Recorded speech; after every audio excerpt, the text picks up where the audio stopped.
Hello viewers, this is सूरज और हम लोग पब्लिक एडमिनिस्ट्रेशन एमसीक्यू सीरीज को कंटिन्यू कर रहे हैं from question 761. So let's start. In which was the decision of separating accounting function from audit function taken by the central government for its financial administration? किस साल accounting function और audit function को central government द्वारा अलग कर दिया अपने financial administration के लिए? ऑप्शन ए 1950, बी 1965, सी 1976 और डी 2000.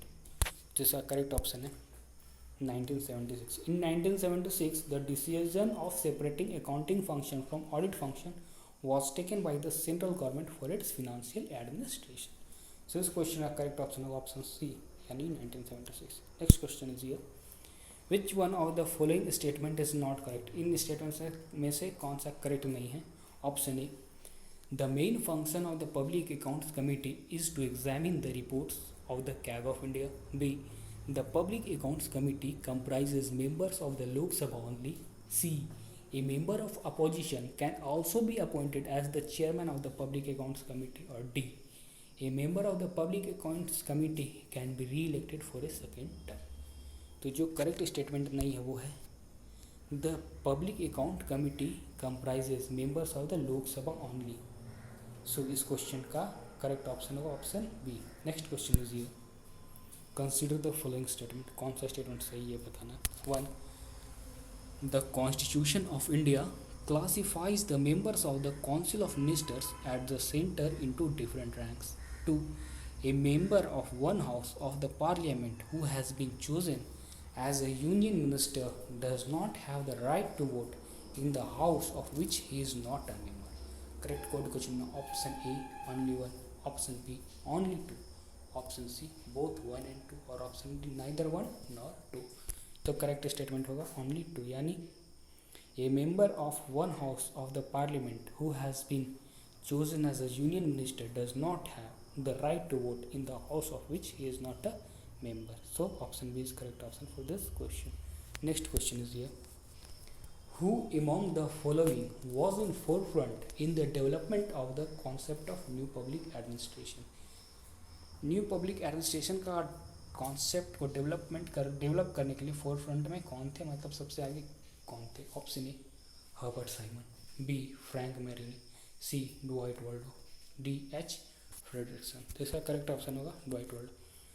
तो Dwight Waldo was in forefront in the development of the concept of new public administration. तो ड्वाइट वाल्डो क्यों, ये भी बताते चले. 1968 में, यानी जब न्यू पब्लिक एडमिनिस्ट्रेशन कहाँ से शुरू हुआ? First Minnowbrook conference. First Minnowbrook conference held हुआ था 1968 में under the leadership of Dwight Waldo. So वहीं से ये न्यू पब्लिक एडमिनिस्ट्रेशन का कॉन्सेप्ट बाहर आया. सो ड्वाइट वाल्डो यानी ऑप्शन सी इस क्वेश्चन का सही ऑप्शन है. So next question is here. Which one of the following is not a component of expectancy model of motivation?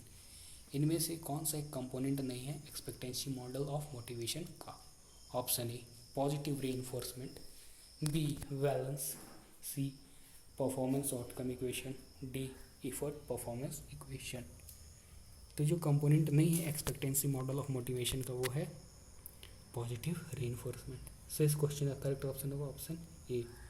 Next question is ये, consider the following statement. इन statement में सही statement को बताना. 1. Zero based budgeting is useful for comparing programmes and assisting financial decision makers. 2.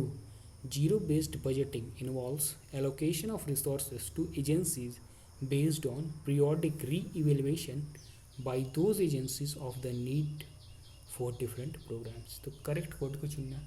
Option A only 1, option b only 2, option c 1 and 2 और option D neither 1 nor 2. तो correct statement है both 1 and 2, यानी zero based budgeting is useful for comparing programmes and assisting financial decision makers, and zero based budgeting involves allocation of resources to agencies based on periodic re-evaluation by those agencies of the need for different programs.